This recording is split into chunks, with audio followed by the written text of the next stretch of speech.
Our story begins on the return to the original home of the Jedi on Ahch-To. This planet would be a safe place away from the Sith. While the Jedi hadn't yet figured out that it was the Sith from the past, they did know that Tython, Jedha, and Ilum were no longer safe. Ahch-To was the most remote planet in the galaxy. It sat in the far reaches of space, and it had no civilized population that interacted with the rest of the galaxy on a communicative level. The Jedi retreated from the now ruined world of Coruscant. The cities were being leveled, and the Jedi were watching as the galaxy fell into chaos. Most of the Jedi present this far in the galaxy were younglings or Padawans. The average age of the Jedi present this far out into the galaxy was 19. Lots of newly knighted Jedi with no teaching experience. There were so many losses, and the Force was thrown so far to balance that the Jedi didn't know how they could go on. Their way of life was wiped out almost within an instant. The Battle of the Jedi Temple was the greatest loss of life for the Jedi in over a millennia. The clones who served during the Battle of Coruscant realized that maybe their training hadn't prepared them for this. The Republic was spread out across the galaxy, and all the local militias in the core were being mounted up into one full assault. There was a bright side for the clone army. Their forces were all mounted up around Kamino. The original batch of 200,000 units were deployed at Coruscant, and the million more on the way were being dispersed around the Outer Rim. The clones were going to be the defense force of the galaxy, though there was a positive about the Clone Wars being put on hold. While the Separatists had lost their leadership, they already had an established army. Without the Republic government functioning, there would be no reason for the Separatists not to just try and side with the Sith Empire, right? No. Regardless, on Ahch-To, the last transport of Jedi arrived. Anakin Skywalker was still donning his short hair, and he came off the vessel with terror in his eyes. Not for what he encountered at the Jedi Temple. He and Obi-Wan were back to back, with each other, fighting off marauders and assassins when Anakin's lack of patience got to him. He moved too far forward and he messed up by doing so. Obi-Wan, realizing that his student was the chosen one, went out of his way to take a lightsaber for a student. He knew that Anakin would eventually become the chosen one. It was like all at once Obi-Wan knew where his destiny laid, as he threw himself between Anakin and a lightsaber.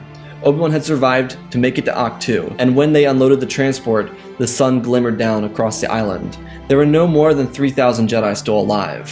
While sure, that was a lot, it wasn't the 10,000 Jedi they had more than 48 hours beforehand. Anakin carried his master out and started making his way up the steps.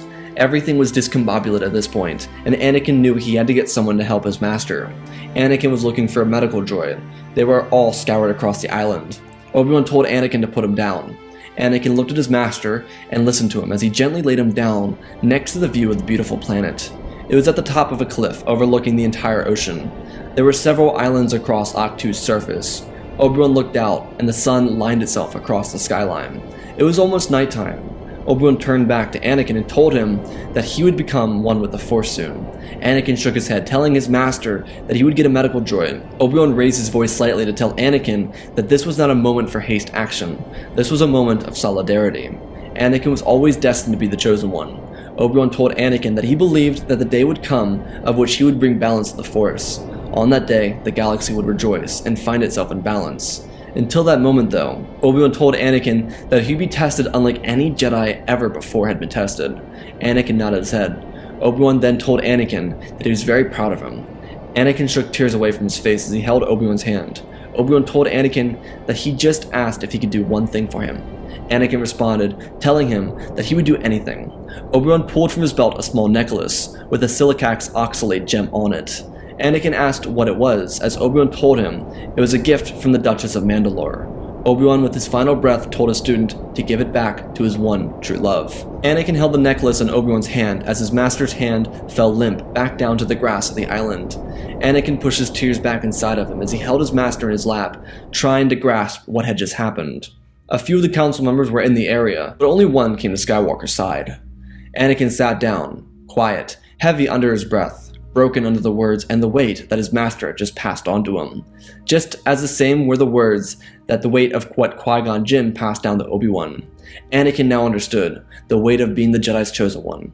It became more reality than myth could ever make it out to be. Anakin felt a heavy hand fall on his shoulder. Anakin's eyes twirled around to see 4 fingers, and followed the hand up to the presence of Plo Koon. Anakin looked up and then looked back down to Obi-Wan. He was gone. What could Anakin do? Plo knelt down next to Anakin, as if he could read the mind of the Chosen One. He told Anakin that good Jedi would die and be forgotten, but great Jedi would die and never be forgotten by the image of which their final student represented. Anakin turned back and looked at Plo. Anakin had no words. He sat somber, filled with melancholy. Plo told Anakin that time would heal these wounds, though until that time, this planet and those on it would always be a peaceful guide for him when he needed it. Anakin looked back at Obi-Wan and felt tears leave his eyes. On the top of the island, a couple of the surviving Jedi Council members stood talking. The Council members were discussing the direction of which they could go. Master Obi-Wan suggested that Mace Windu move from Master of the Order into the role of Grand Master. While Windu wasn't opposed to this, typically the eldest member of the Council would become Grand Master, and so Windu suggested they make Plo Koon the Grand Master, because with the death of Yoda, Plo Koon was the eldest member of the Jedi Order, being 383 years old. When Plo Koon reconvened, Mace told him about becoming Grand Master, to which Master Plo would deny it, telling him that while he would accept the responsibility with great care, he believed there were more pressing matters than the hierarchy of the Jedi Order. Plo Koon admitted that while he didn't care who the next Grand Master or Master of the Order became, he did care about how the Jedi would handle taking care of 3,000 Jedi on the small island. Or, as the Jedi referred to it, the Temple Island. Mace stood a little awkwardly. While Plo wasn't calling him out, it essentially was a call-out, telling him to get a grip on the actual importance of their situation at hand. Plo suggested moving away from the topic of rankings within the Jedi Order to separate the divisions. Jocasta Nu walked up to the top of the island, where they were, and gave them a head count. 2,000 of the 3,000 Jedi were either Padawans who lost their masters or simply younglings. Mace was troubled by this, as Oppa Rancis asked Jocasta Nu where she believed the children should go. She told them that the Temple Island, the current island that everyone was on, should become the main command post for the Jedi and clone operations. Across the way there was an island called the Garden Island. On it were the training grounds and even more space for the students to stay on. After all, with the amount of teachers needed, what would likely happen is the Jedi would have to replace what was lost, leaving the Jedi with around 500 active members who could participate on the battlefront. Plo spoke up over Mace and suggested that they should relocate the children so that they had time to be away from the stress of the current predicament. It would also allow them to have healing time. Plo also told Jocasta Nu to bring Skywalker with her. Jocasta looked over her shoulder and down the hill a bit to see Anakin still hunched over his master. She turned to Master Plo and nodded her head. Mace, Oppo, and Plo continued talking about strategy, being that they needed to delineate where the Jedi would be best fit. Master Ahch-To was one of the Jedi up for discussion, as it would likely be best for her to head towards Kamino and be the main general on standby on the planet. The council members remaining were also trying to figure out how they would use their troops and where they could produce more battleships. Some of the top-ranking clone commanders by this point began discussing strategy moving forward. It was a tense situation. Of course, the gravity of what had happened in the galaxy was prevalent on the minds of those gathered, but there was tension because other than the failure of the Battle of Coruscant, the clone troopers had no interactions with the Jedi. Before the younglings were relocated, Jocasta Nu, Plo Koon, and Anakin Skywalker laid to rest the body of Obi-Wan Kenobi. They wrapped him up in garments, and they lifted him with the Force and set him down into the oceans below. The crushing waves and the fury of the oceans of Ahch-To carried the body of Obi-Wan Kenobi into the depths, as his final resting place being here, at the original home of the Jedi.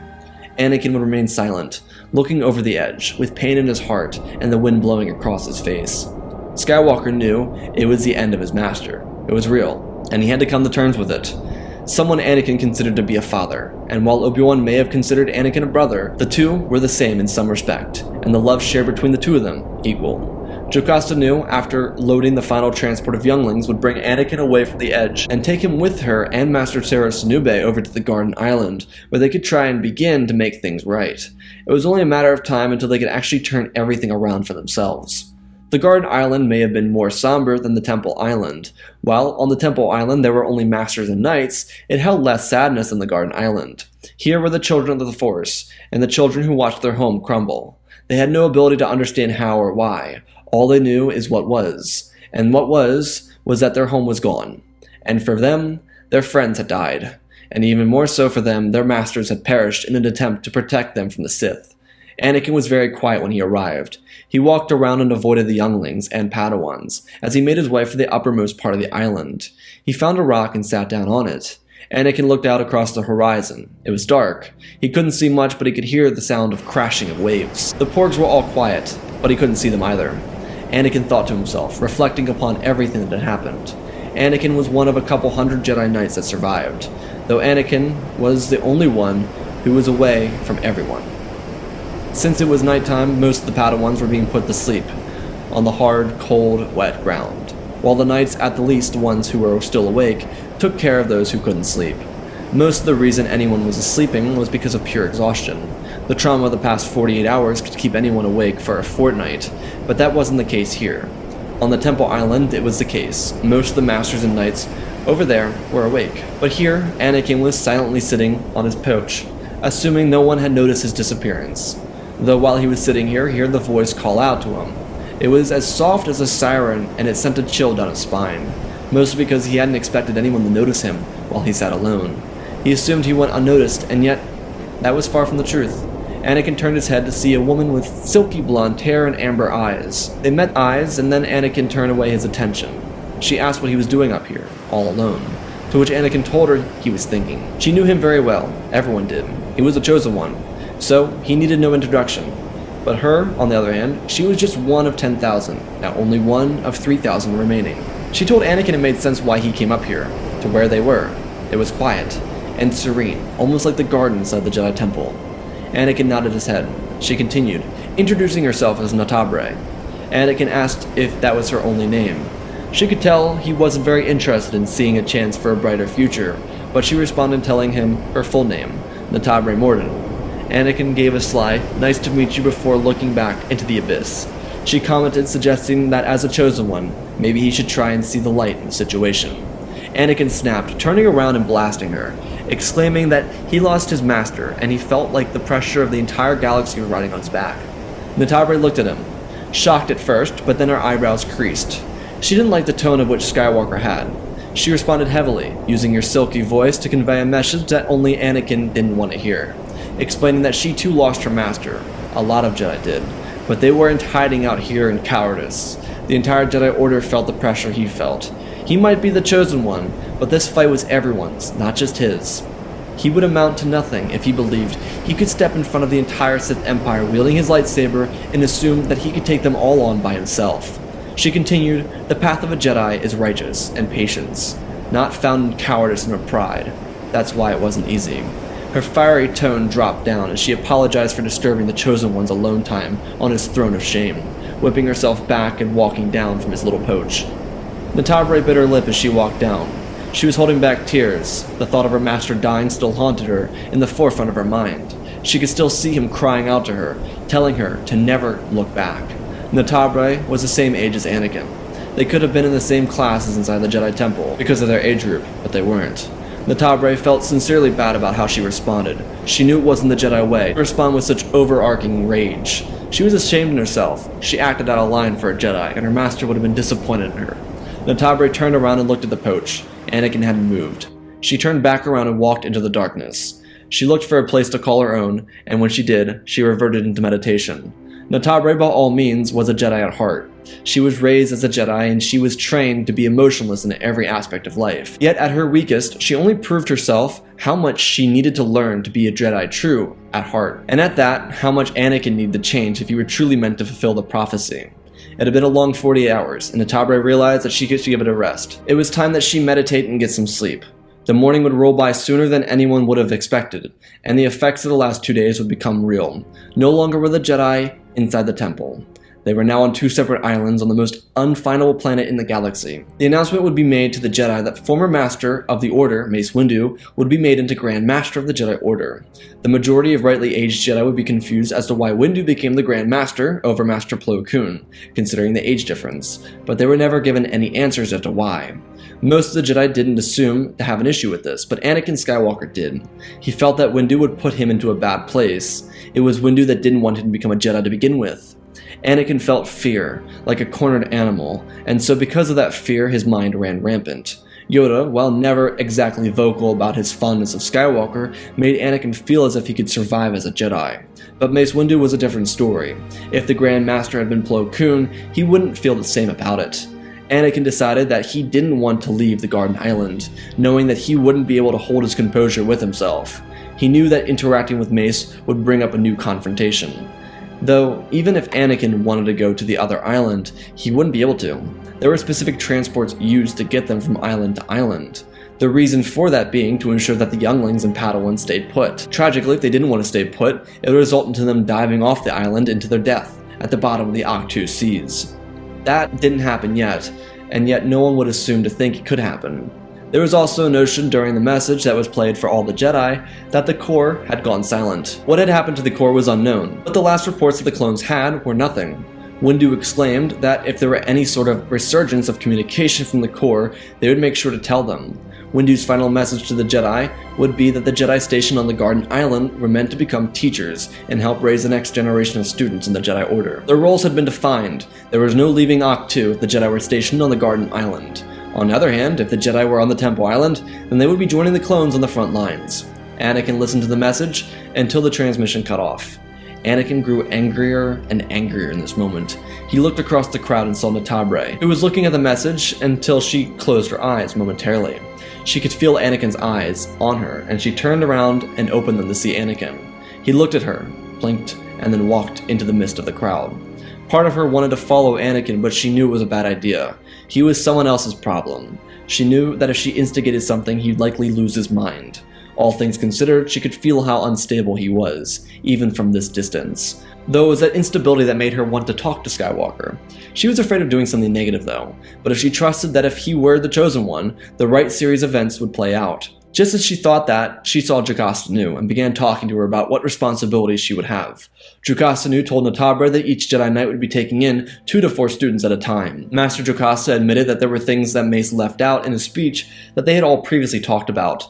Master Jocasta Nu was under the assumption that while yes, every Jedi Knight on Garden Island would be responsible in partaking in the teaching and training process for the younger Jedi, she was also under the same assumption that all the Jedi on the Garden Island would be able to help those around the galaxy on the front lines. Master Jocasta would have never put Skywalker here and the handful of other talented Jedi on this island if that were the case. She had discussed it with Mace Windu before moving Skywalker here, and now she felt like she'd failed to tell the truth. The first thing Jocasta Nu was doing was searching for Anakin. She wanted to talk to him and calm him down before he started something that he couldn't undo. She looked around, searching and searching. Natabre noticed that Jocasta Nu was looking for someone, but she wasn't sure who she was looking for. Natabre noticed the black robes of Skywalker climb up the side of the mountain towards where his poach was. Then she saw him continue his ascent. Anakin reached a point on the island and sat down. 100 thoughts ran through his mind, but the most prevalent thought on his mind being restricted. Being forced to teach Jedi, having to do something he wasn't even cleared to do. He hadn't even officially passed his trials. The Battle of Coruscant happened before he legitimately became a Jedi Knight. What could he do for anyone else? It was a mirror to Anakin as it was to Obi-Wan, having to accept responsibilities far beyond his own capabilities. Though the difference is that in such a situation, Obi-Wan took a hold of the reins and took the responsibility of training a boy who had no formal experience as a Jedi. Anakin was running away from the responsibility of teaching Jedi. That would be much easier for him to train because of their obedience. Anakin looked out across the seas. Something else sat on his mind. That was the death of a woman he loved. While he had been focused on his master's death, the death of Padme Amidala reigned in his mind as well. She died when the Sith bombed the Senate building of Coruscant. Anakin kicked the stones from the top of the mountains and crashed down, clicking and clacking their way to the sea below. Anakin heard a soft voice and turned around, snapping his head to see Jocasta Nu. Anakin thought it was Natabre, back for round 2, but instead it was a Jedi Master, the Archivist to be more specific. Jocasta Nu knew that Skywalker would take everything heavily, and she wanted to try and comfort him, to let him know that she was on his side. She knew that Anakin was a loose cannon, and trying to keep him restricted would only force him to rebel. She knew that wasn't necessary, though the thoughts on Anakin's mind drifted much further than rebellion. They went to a much darker place. It could be a place to take Anakin away from the Jedi, and force him elsewhere. Anakin stayed silent as Jocasta Nu talked to him, telling him all the things he wanted to hear. And while she planned on keeping promises she made to him, Skywalker didn't really want to hear that, because it's truthfully something he didn't, in the slightest believe to be true. He assumed that it was all a misconception, a lie, a way to keep him grounded. Skywalker knew that the best way forward would be to confront the Grand Master himself. Anakin was the chosen one. He couldn't just be kept here while those who ripped away all he loved from him ran rampant through the galaxy. Anakin wanted revenge, and revenge was not the Jedi way. Mace knew that Anakin would seek revenge, which is why he made efforts to keep Skywalker grounded, though that would only backfire because moments after Jocasta Nu left Anakin alone, he got himself a speeder and made his way across the waters to the Temple Island, where he would confront Mace Windu. And that, ladies and gentlemen, is part 1 of our story. Again, special thanks to Benjamin Wells, Pimp Daddy Bane, Darth Cheesy, Apollo, Mad Max Studios, Anakin003, Lemon Knight, Flan Van Cease, and Lord Deadwing for supporting the channel. Hit 2,000 likes on this video. The next episode is coming out next week. The series is consistent. It's going to be consistent every week, every Saturday, so get ready next Saturday. The next episode is coming out. Remember, this is a continuous story. I don't have anything else to talk about with this story as of yet, but it's already written. Everything has already been written out and already planned. This series goes much deeper than the Earth series ever went, and that's not a hate on the Earth series. This one was just much, in my opinion, much better put together than the Earth series. So this is one continuous arc. You're not going to get all the answers each episode, and it's built like a traditional TV show. So get ready for the next week, because it's going to continue like a TV show. Otherwise, I don't have anything else to say, and I'm really excited for you guys to see the next episodes. So stay tuned. I love you all. Spread the love, and always remember, my friends, may the Force be with you.